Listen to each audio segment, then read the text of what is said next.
জবাব চাই, জবাব দাও। নার্সিং ছাত্রীকে খুন হতে হলো কেন? পুলিশ তুমি জবাব দাও। জবাব চাই, জবাব দাও। জবাব তুমি দেবে না। নিস্তার হবে না। অভয়াকাণ্ডের আবহে ফের নার্সিং ছাত্রীর রহস্য মৃত্যু। 3 দিন আগে নন্দীগ্রাম থেকে এসে কাজে যোগ দিয়েছিলেন। হুগলির বড়া তেলিয়ার মোড়ের শিবম সেবা সদন নার্সিংহোমের ঘটনা। আরজিকর কাণ্ডের 1 বছর হয়ে গেল, অভয়া এখনও বিচার পায়নি।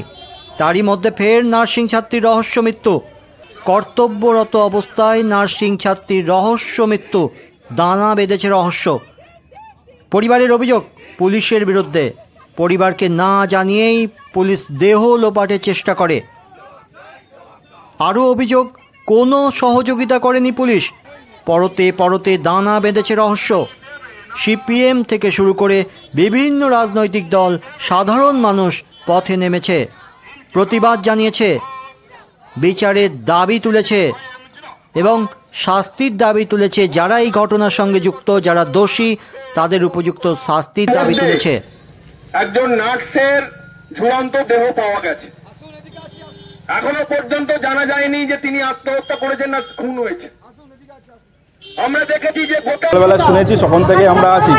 একটা বিষয় পরিষ্কার যে গতকাল রাতে ঘটনা ঘটেছে 11টার পর।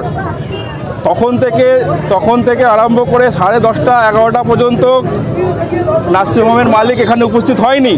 আমরা পুলিশ প্রশাসনের কাছে বারবার দাবি করেছি যে নার্সিংহোমের মালিককে অবিলম্বে এখানে আসতে হবে এবং বাবা মাকে যে কনসার্ন না নিয়ে কিভাবে বডি এখান থেকে নিয়ে গেল তার নিয়ে একটা ধোঁয়াশা তৈরি হয়ে আছে। আমরা একদম পরিষ্কার আমাদের দাবি, একদম কঠোর ব্যবস্থা নিয়ে প্রশাসন কোনোভাবে গুলিয়ে দেওয়া চক্রান্ত যে আগে দেখেছি তামান্না থেকে আরম্ভ করে আরজিকরের ঘটনা, ওইসব করা যাবে না।